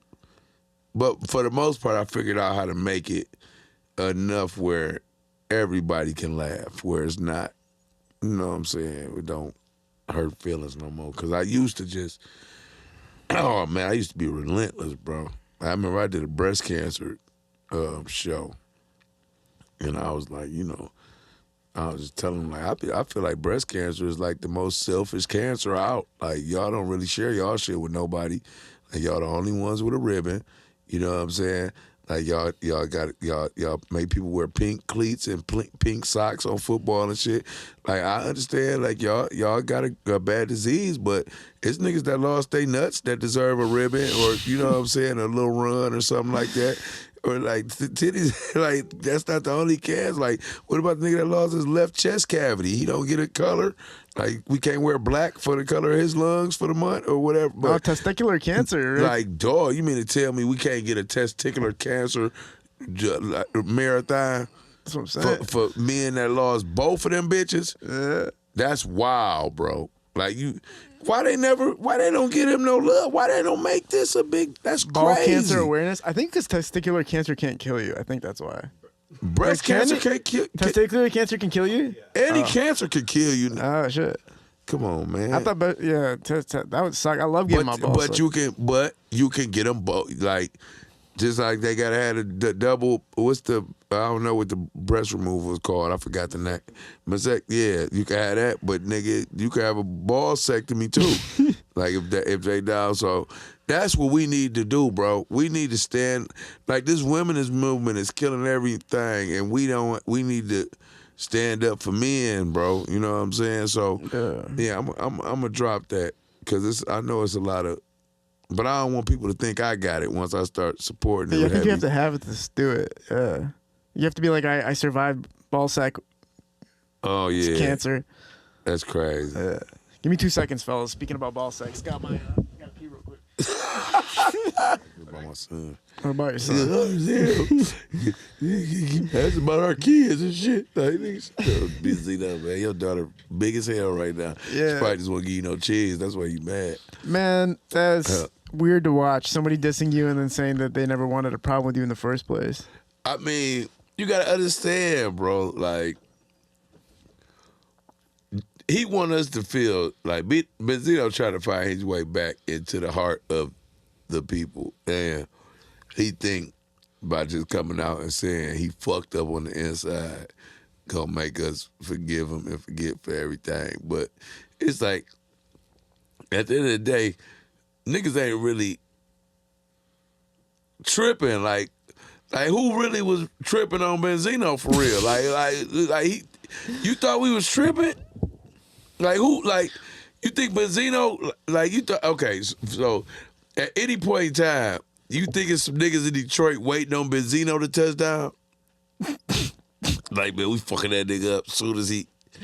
You feel me? Like I know the niggas that know Benzino. Like it's not because he need protection. It's just because he got friends down here. You know what I'm saying? Like my nigga Onion be with Benzino all the time when he come down here. Benzino is a cool rego nigga. Like he walk around. Do you know who approached Benzino? Hoes that love and hip hop and shit like that. It don't mean niggas are like, man, what's that shit you said about Eminem? Cuz like, come on, man. Like who? Come on. Unless you run in the bazaar or somebody out here in the streets, like. No, I don't think nobody tripping on that. Like, except him and Eminem. Look at like Stephen A. Smith, right? Like he says a lot of stuff about Detroit, and then they'll post about it, and everybody will go crazy on Stephen A. And he'll apologize the next day, type shit. Listen, bro. Mary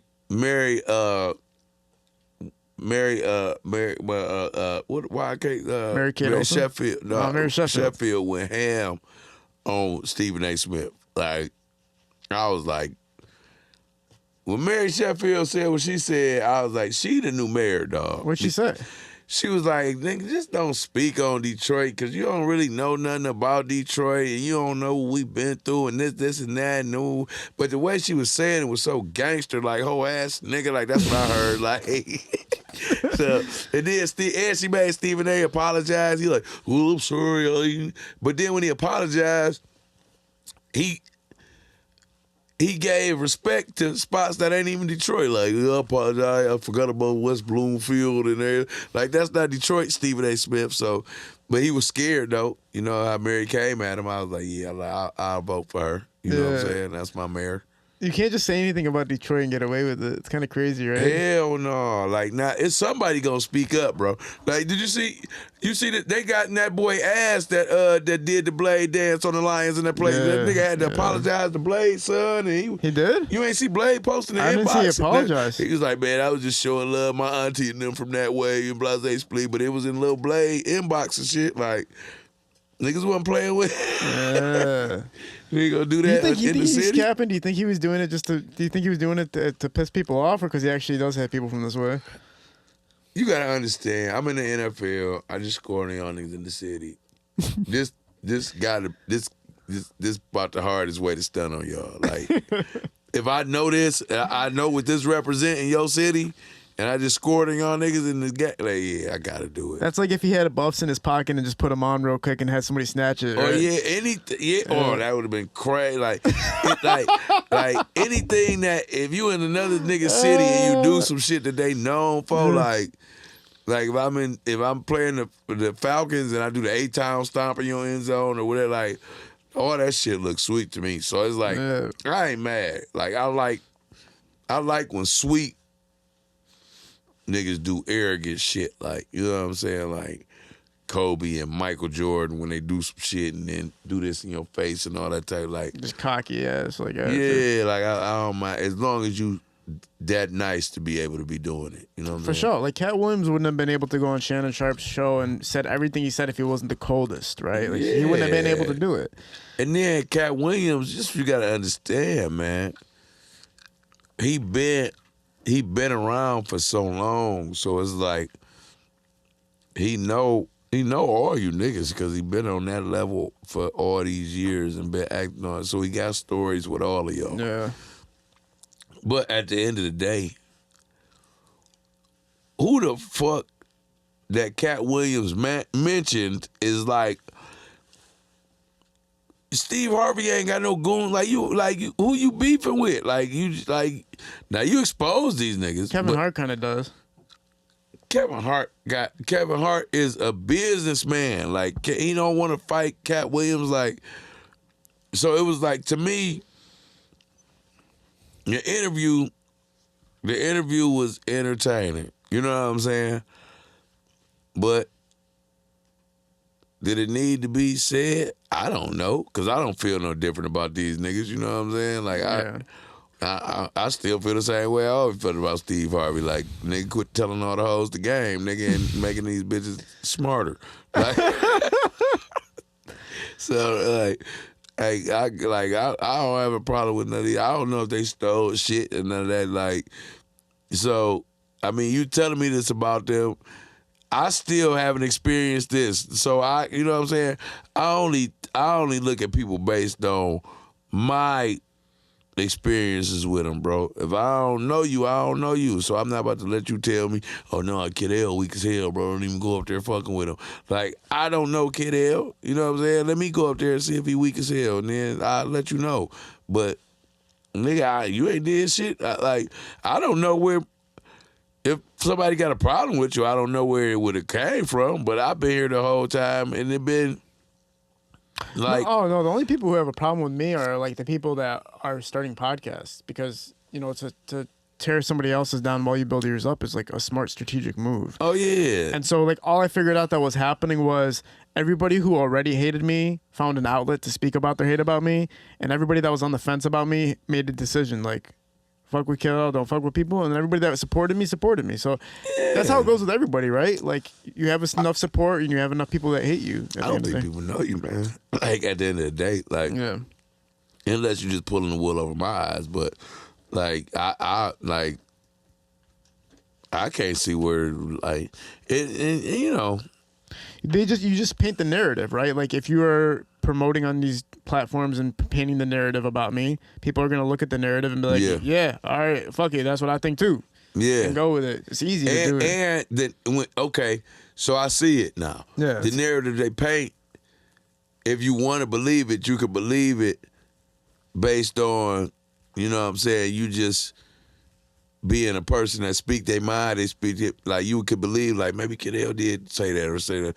But then when you meet you be like, no, that's a nice dude. Like he cool as hell. Like, most people come out of their cars and look at me with a mean ass face, and then all of a sudden they calm down after like 5 minutes. Like, man, I thought so many things about you, and I do that too with rappers. Sometimes I'll meet a rapper like, man, this dude's violent as fuck. He's thuggish on the gram, and then I'll meet them. Like, man, this dude's cool as fuck. This dude's just like you know doing it. You was humble as hell, bro. I was thinking you was gonna get out like a little arrogant, rich, type no jumper type shit. Like, hey, what's up, dude? Like, let's get into it. Like, I respect the hell out of what you do, bro. But it was all, what up, bro? Thanks for coming. I'm personally pissed off that like with your name, and you know, like I know I'm gonna get in trouble for saying like the names of the top comedians I think around. Let's just say social media relevant as well. I'm not because you know Coco's obviously a legend. Yeah, but it's not like her gram's popping like going crazy. But no, now this is what I did say. Coco is the one comedian or one of the comedians in Detroit I feel like if she was rebranded and brought back out could be big all over again. Yeah. Like if the new era of comedy got to just see her in the light they need to see her in, she definitely got a shot to come back out and be big all over again. Yeah, so with respects to people like that, like Kool-Aid didn't really get a chance to fuck with social media heavy like that, right? So if you're talking about social media influence as well as the comedic stand-ups, I would say, right, like you, haha, Jack Funny. Jack Funny's not really a stand-up, but he's still a comedian. But he did host my birthday party and did good as hell, bro. So he did good on stage? Oh, man, he did great. Did he do good because, and I'm not saying that I love Jack Funny, I'm just asking, did he do good because of his name or because he was actually good? He was naturally funny. Okay, great. Like it was a natural, like it was him being Jack Funny live, but it transferred good as hell. You know what I'm saying? Beautiful. Well, so that on that end, right? It's like you, Haha Davis, Jackpot the Juice, Jack Funny. You got Josh Adams who's killing it, obviously, right? And then after that, it kind of starts getting a little bit more like as far as social media relevancy. You got like E-Boy Crazy, obviously, but I don't think he's not really a stand-up. And it kind of goes down after that. It's like hard to kind of find. I like Tattoo. My God, I forgot Tattoo Man Page. He's kind of Tattoo. inconsistent, but yeah, I forgot he's a legend. He's I like the way he did some shit. He just McDonald's drive-thru. If girls were drive-thru meal. He did a couple of little shit. He been doing some shit lately. Like he did the pussy review, like niggas did the full review and so yeah, I like But it's only a handful of you cats. Fanboy too. Don't forget about Fanboy. I like Fanboy. You know, he's a very humble guy that he don't mind maxing his own lane out. Like Fanboy know exactly where he fits at and he maxed that shit out. You know what I'm saying? He reaches out to the OGs and come like he do a show. Fanboy did a show and put Shiny D on that motherfucker. You know what I'm saying? She don't even, in order to go and get the niggas he put on the show, he got to be a fan of comedy. You know what I'm saying? And really know that niggas is nice. Because if it was just Fanboy going to get the young niggas in like they wouldn't have came and got us. You know what I'm saying? So for me to see, he got Shiny D, and I forgot who else was on that show, but it was another OG in comedy, but it was like, oh, Fanboy really, you know what I'm saying, been studying stand-up comedy in Detroit, you know what I'm saying? And like all of them guys, my guy Ivo, all of them guys, but E-Boy is not a stand-up. He's not a stand-up, yeah. But some of the shit E-Boy do is so talented and sweet, bro, that I be like, dog, this nigga's crazy with this shit. Like he's a landmark within himself too, as well. No, and he's doing his own videos and he can rap too. So I mean, I want to ask you before we close out, man, your best set and your worst set. My best set, I would always say, is probably when I opened up for Chris Rock, simply because it was my biggest set, and I was thinking I was getting busy in that motherfucker. I ain't gonna lie. So that was my best set. My worst set, man. What was my worst set? Probably. Might have been at this church that I cussed at. Cause this was early before I, had. So yeah, they looked at me crazy too. They wanted you out? Oh, they cut the mic off. They cut the mic off on you? Cut the mic off. Midway? Sent the guy back up there to get me off stage and everything. Like it was embarrassing for sure. Cause I'm still going like. And I think I said some wild shit like something in this bitch or whatever, like, and the whole crowd. You're in church? And I'm like, damn, boy. It's like at the Apollo Theater, but like. But I'm like, this is where I'm supposed to mess up at. Like, y'all supposed to save me. Y'all weren't supposed to attack me. What was, like, for a comedian like you obviously get booked for so many different types of gigs, but what are the gigs that you're just like, you guys got to stop booking comedians for these gigs? Damn near everything at a comedy club. Like, motherfuckers do not be ready to. So you can't tell me to come in on your livest night at this club where the hoes is coming to dance and niggas is coming to holler at them, and then you just want to throw a comedy show dead in the middle of that bitch. And these people, you expect me to go up there and change their whole narrative in 30 seconds, and they don't want to hear this shit right here, bro. Like, not doing that there. Like, it was not a comedy setting. Like, stop having me come to your 13-year-old birthday just because you seen them watch Buffed Up one time and you want me to do a set for these teenagers. I don't know what they like. It's like, so, and funerals for sure. Like, cause that, you don't never know what to talk about.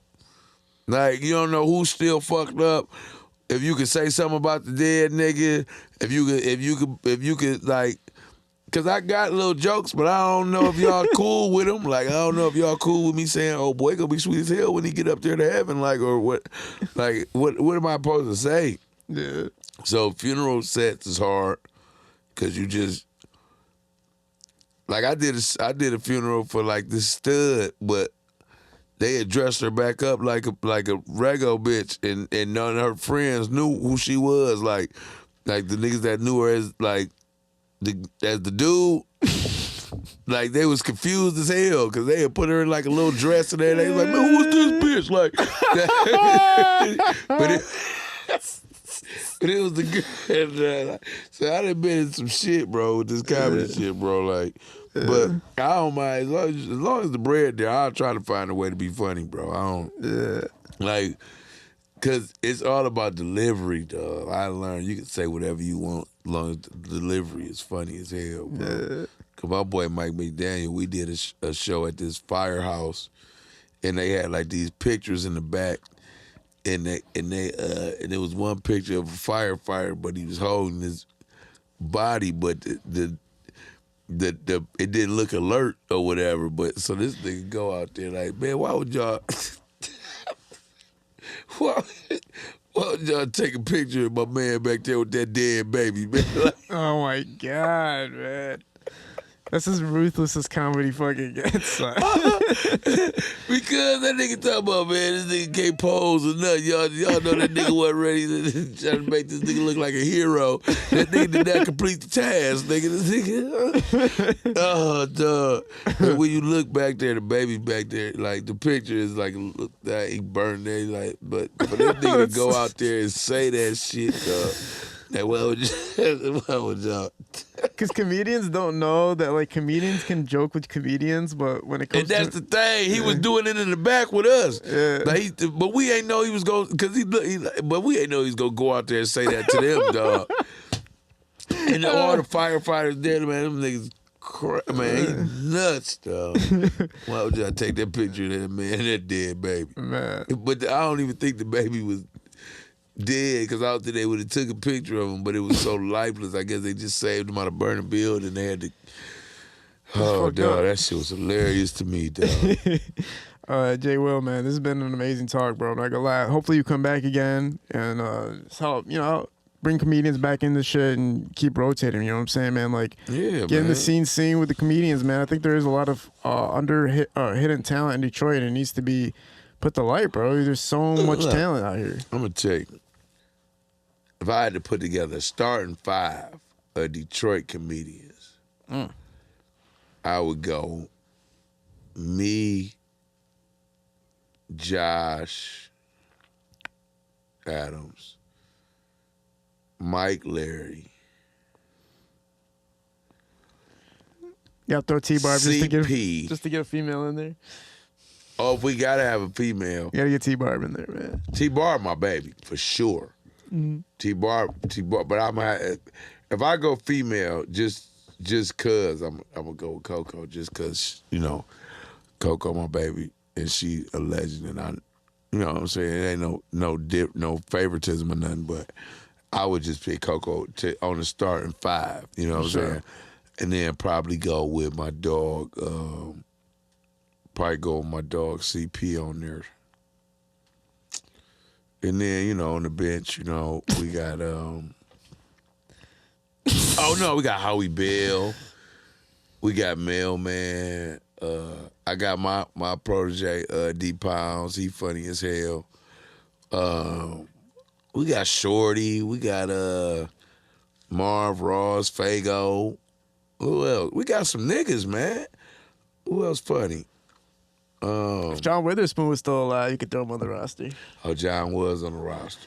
You know what I'm saying? Like I said, Mike Chase, funny. Oh, Shiny D, Simply Chanel. See, the problem is once you start saying that this many people, now you leaving niggas off.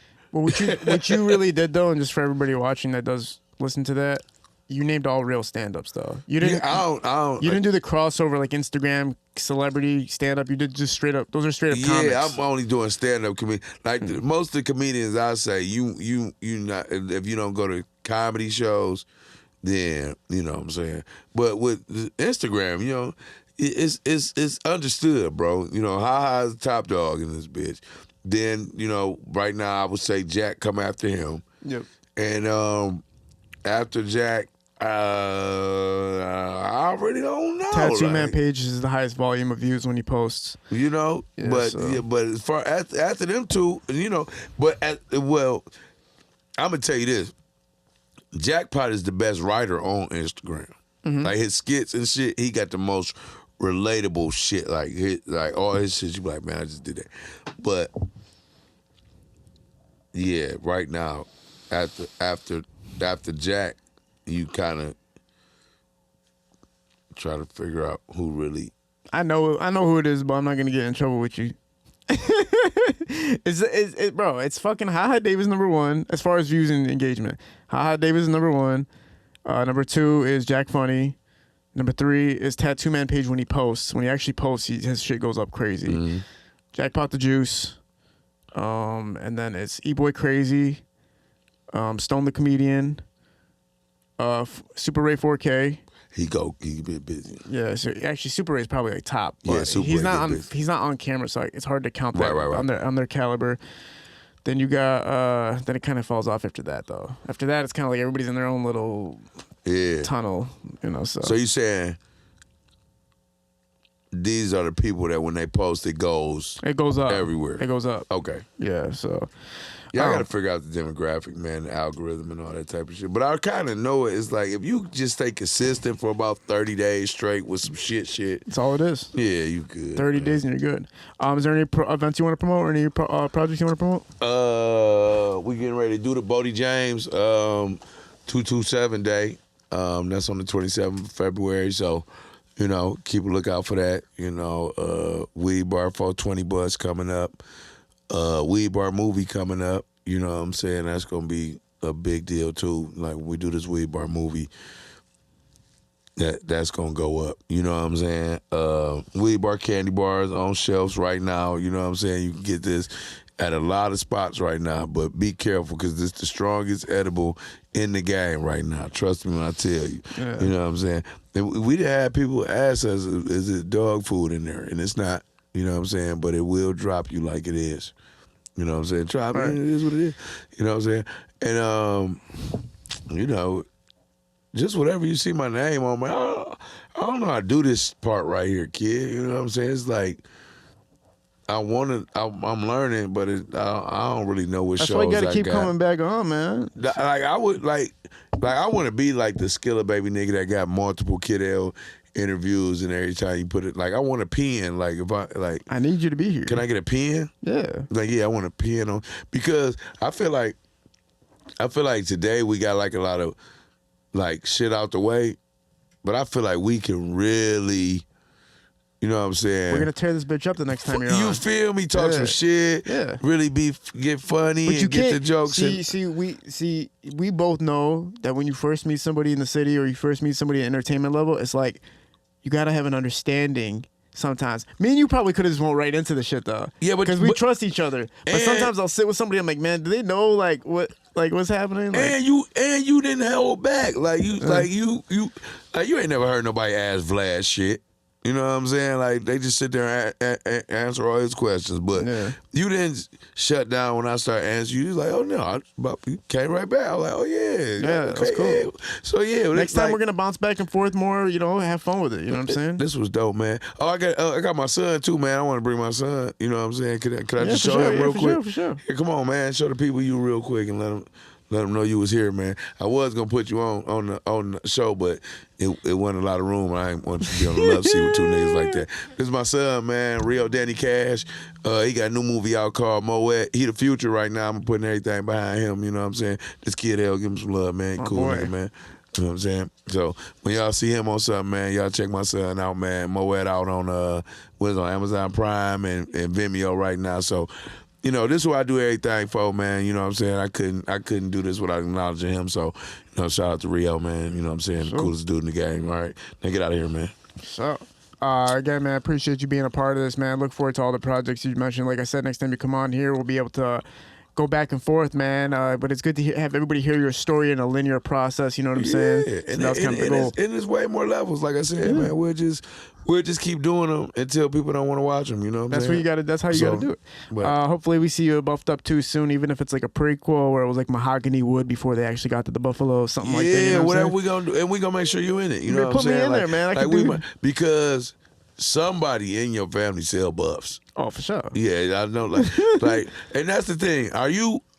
Not the real ones. Are you a resourceful Chaldean? Like, do you really can people come to you like, hey, bro, can you give me that one shit? Hook it up. Like, do you got? I got hookups, man. I make things happen. Like, are your uncles like you got like sweet uncles? Like, you got like sweet uncles? Like, oh yeah, my uncle got that. No, my uncles aren't really on shit. My cousin my cousin's like, you know what I'm saying? He does some shit. Like, he's big time type shit. Like. Not a drug dealer, no. Yeah, I'm saying, like he's shit, like he got like a Lamborghini dealership. Yeah, like or he's something. rich as fuck, yeah, type shit like that. But he don't. I mean, I never asked the motherfucker nothing. He's my cousin, like type shit, but nothing like that. Nah. But you got a couple little. Just one, only one. I got one rich cuz. That's about it. Oh, so you don't know where the balls and all that type of shit? Oh no, not like that type of shit. No, hell no. Oh, I thought you. Come on, yeah. I got friends that do that, but not family. What school did you go to? I can't tell you that, man. Really? Yeah. All right, man. I went to fucking Utica Community Applied Learning, which was like retarded school. I mean, special needs school. You slow? I think. That's why you short like that? Possibly. No, you ain't. I went to that. Yeah, I dropped out of school, man. I didn't graduate. Y'all think I went to get my diploma or some shit? I'm saying, was you in that bitch on some sped ed shit, or is you? I was a bad kid and I didn't understand shit. So yeah, it was fucked up. Damn, is this an exclusive? Nah, people know I dropped out and I went to special. No, do people know you slow, nigga? That's what I'm like. Oh, I mean, I hope they do. I mean, it kind of makes sense if you put everything together. You acting like We're at Parallel Sound Studio, man. Conor J. Wills in the building. High Visual Shooting Productions are out.